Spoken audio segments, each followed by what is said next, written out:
اس دن library میں فضا کچھ اور ہی تھی۔ باہر ہلکی ہلکی ہوا چل رہی تھی، کتابوں کے اوراق جیسے خود بہت سرسرانے لگے ہوں۔ حیا ہمیشہ کی طرح اذلان کے ساتھ بیٹھی تھی۔ وہ دونوں پرانے خطوط کو ترتیب دے رہے تھے۔ اچانک حیا کی نظر ایک ایسے کاغذ پر پڑی جو باقی سب سے الگ لگ رہا تھا۔ کاغذ کے نیچے پرانی مہر لگی ہوئی تھی اور اس پر لکھی تحریر جیسے صدیوں کا دکھ سمیٹے ہوئے تھی۔ حیا نے حیرت سے پوچھا، یہ خط بھی اسی ادھوری محبت کا حصہ ہے؟ اذلان نے جیسے جھٹکا کھایا۔ اس کے چہرے کا رنگ بدل گیا۔ یہ خط؟ وہ رکا۔ یہ میرے خاندان کے بارے میں ہے۔ حیا نے چونک کر اسے دیکھا۔ کیا مطلب؟ اذلان نے گہری سانس لی، پھر دھیرے دھیرے بولا، وہ ادھوری محبت جس کے خطوط ہم ڈھونڈ رہے ہیں، میرے خاندان کے بزرگوں کی وجہ سے ٹوٹی تھی۔ میرا جدہ اعلیٰ اس وقت کے حاکم کے ساتھ تھا اور اس کے فیصلے نے ان دونوں کو ہمیشہ کے لیے جدا کر دیا۔ حیا کے دل پر کسی نے جیسے بوجھ رکھ دیا ہو، یعنی جس ظلم نے انہیں الگ کیا، اس میں آپ کے خاندان کا ہاتھ تھا۔ اذلان کی آنکھوں میں ندامت اتر آئی۔ ہاں، اور یہی وجہ ہے کہ میں ان خطوط کی تلاش میں ہوں۔ میں چاہتا ہوں کہ تاریخ کا وہ زخم سامنے آئے تاکہ شاید میں اپنی نسل کا قرض اتار سکوں۔ حیا کی آنکھوں میں دکھ کی ایک چمک جاگ اٹھی۔ وہ خاموش ہو گئی۔ اس کے دل میں سوال ابھرنے لگے۔ کیا وہ ایک ایسے شخص پر بھروسہ کر سکتی ہے جس کی رگوں میں انہی لوگوں کا خون ہے، جنہوں نے ایک محبت کو تباہ کر دیا؟ کیا تاریخ خود کو دہرائے گی؟ اذلان نے آہستہ آواز میں کہا۔ حیا، میں جانتا ہوں یہ سب سن کر آپ کے دل میں وسوسے آ گئے ہیں، لیکن یقین کریں، میں وہی کہانی نہیں دہرانا چاہتا۔ میں چاہتا ہوں کہ اس بار محبت ادھوری نہ رہے۔ حیا نے لرزتی آواز میں کہا۔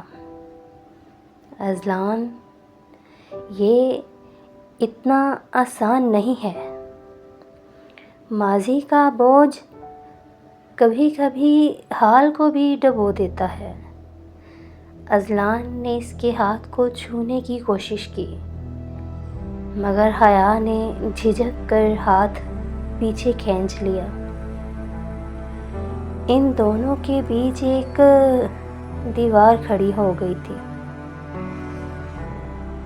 لائبریری کی فضا آج غیر معمولی خاموش تھی۔ نہ بارش تھی، نہ ہوا کا شور، لیکن حیا کے دل میں جیسے طوفان مچ گیا ہو۔ گزشتہ رات وہ بار بار اذلان کے الفاظ یاد کرتی رہی۔ میرے خاندان کی وجہ سے وہ محبت ادھوری رہ گئی۔ یہ جملہ اس کے ذہن پر ہتھوڑے کی طرح بج رہا تھا۔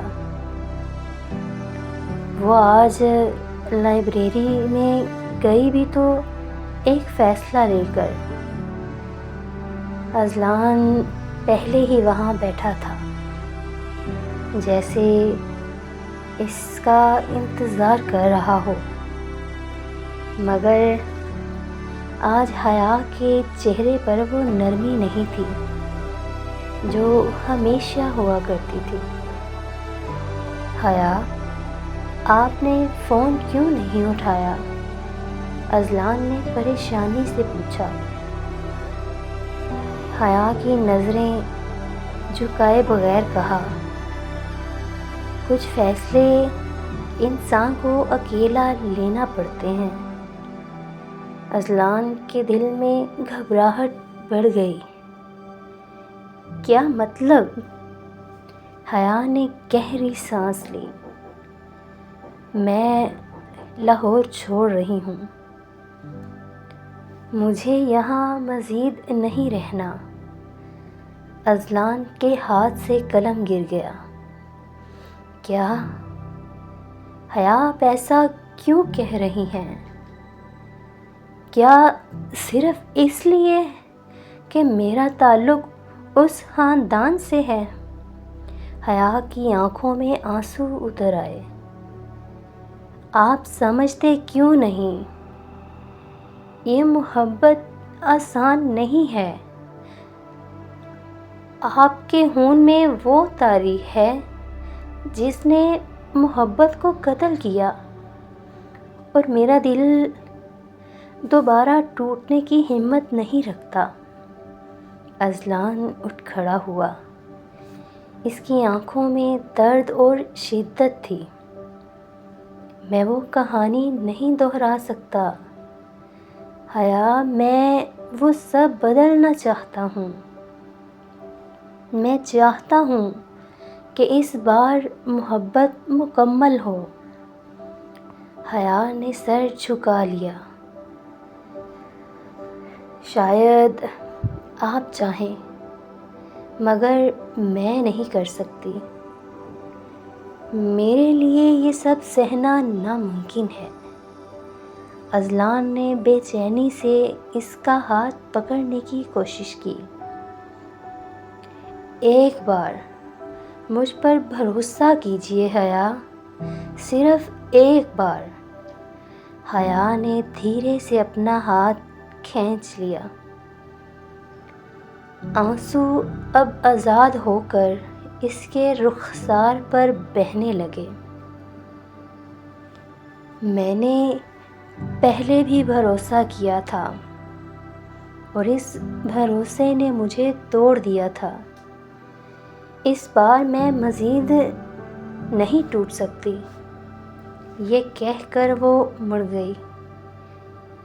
اذلان کے لبوں پر الفاظ اٹک گئے۔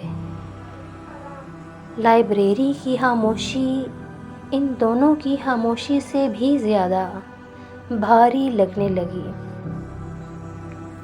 حیا کے قدم دروازے کی طرف بڑھتے گئے، اور اذلان کی دنیا جیسے انہی قدموں کے ساتھ دور ہوتی جا رہی تھی۔ لاہور کا ریلوے اسٹیشن اس شام لوگوں کے شور، سیٹیوں کی گونج اور ٹرین کے دھوئیں سے بھرا ہوا تھا، مگر حیا کے دل میں عجیب سا سناٹا تھا۔ وہ بھاری قدموں سے پلیٹ فارم کی طرف بڑھ رہی تھی۔ اس کے ہاتھ میں ایک چھوٹا سا بیگ تھا، اور آنکھوں میں وہ آنسو جنہیں وہ کسی کے سامنے بہانا نہیں چاہتی تھی۔ یہ سب ختم کرنا ہی بہتر ہے، وہ دل ہی دل میں خود کو تسلی دے رہی تھی۔ ٹرین حرکت میں آنے ہی والی تھی کہ اچانک کسی نے اس کا نام پکارا۔ حیا، وہ چونک کر پلٹی۔ اذلان دوڑتا ہوا آ رہا تھا۔ اس کی سانس پھولی ہوئی تھی، چہرہ پسینے سے تر اور آنکھوں میں شدت کی آگ بھری ہوئی تھی۔ حیا مت جاؤ، اس نے ہانپتے ہوئے کہا، جیسے ہر لفظ اس کے دل سے نکل رہا ہو۔ حیا کا دل لرز گیا، مگر اس نے خود کو قابو میں رکھا۔ اذلان، اب کچھ باقی نہیں رہا، مجھے جانے دو۔ ٹرین نے سیٹی دی اور آہستہ آہستہ چلنے لگی۔ اذلان حیا کے ساتھ ساتھ دوڑنے لگا۔ نہیں، کچھ باقی ہے حیا، وہ جو ان خطوط میں ادھورا رہ گیا تھا۔ اس کی آواز شور کے بیچ گونجنے لگی۔ حیا کی آنکھوں میں حیرت چھا گئی۔ کیا مطلب؟ اذلان دوڑتے ہوئے بلند آواز میں پکارا، محبت کبھی فنا نہیں ہوتی، یہ صرف انتظار کرتی ہے کہ کوئی اسے مکمل کرے۔ یہ وہی الفاظ تھے جو اس نے پرانے خط میں ادھورے رہ گئے تھے۔ حیا کے آنسو بے قابو ہو کر بہنے لگے۔ دل کی دیواریں جیسے گر پڑیں۔ ٹرین کی رفتار بڑھ رہی تھی۔ اذلان نے ہاتھ بڑھایا۔ حیا، ایک بار، بس ایک بار میرا ہاتھ تھام لو۔ میں وعدہ کرتا ہوں یہ محبت ادھوری نہیں رہے گی۔ حیا کا دل تڑپ اٹھا، اس کے قدم کانپ گئے۔ چند لمحے وہ اپنے آنسوؤں کے پیچھے چھپی رہی، پھر اچانک اس نے بیگ نیچے رکھ دیا اور کھڑکی سے ہاتھ باہر بڑھا دیا۔ اذلان نے اس کا ہاتھ مضبوطی سے تھام لیا۔ وہ دونوں لمحہ بھر کو خاموش ہو گئے، جیسے وقت رک گیا ہو، جیسے صدیوں پرانی کہانی ایک لمحے میں مکمل ہو گئی ہو۔ لاہور کی ایک پرسکون شام تھی۔ بارش کے بعد ہوا کی نرمی، گلیوں کی بھیگتی خوشبو، سب کچھ ایک نئے آغاز کا احساس دلوا رہا تھا۔ حیا اور اذلان ایک بار پھر پرانی لائبریری میں ملے، مگر اس بار خاموشی ان کے درمیان نہیں تھی، بلکہ سب کچھ نیا ہونے کی خوشبو لیے تھی۔ اذلان نے ہنستے ہوئے کہا، یہ وہ جگہ ہے جہاں سے ہماری کہانی نے آغاز لیا تھا، اور آج یہاں پر ہی اسے ختم کرنا ہے، مگر ایک نئی شروعات کے ساتھ۔ حیا کے دل پر سکون کی لہر دوڑی۔ اس کی آنکھوں میں مسکراہٹ نے جنم لیا۔ جب تم نے مجھے اسٹیشن پر پیچھے سے پکڑا تھا، وہ لمحہ، وہ سچ مچ وقت کو روکنے جیسا تھا۔ اذلان نے قریب آ کر نرمی سے کہا، میں نے دوستوں، خاندان، سب کو بتا دیا ہے، میں تمہارے ساتھ ہی اپنی دنیا مکمل کرنا چاہتا ہوں۔ ماضی کا ہر الزام، ہر راز اس محبت کے سامنے کچھ نہیں۔ حیا کی آنکھوں میں چمک تھی، اس کے لبوں پر یقین۔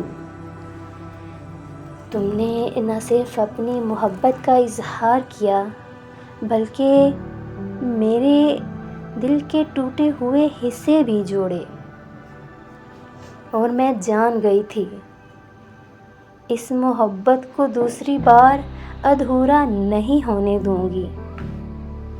وہ ایک ساتھ کھڑے لائبریری کے عظیم دروازے پر،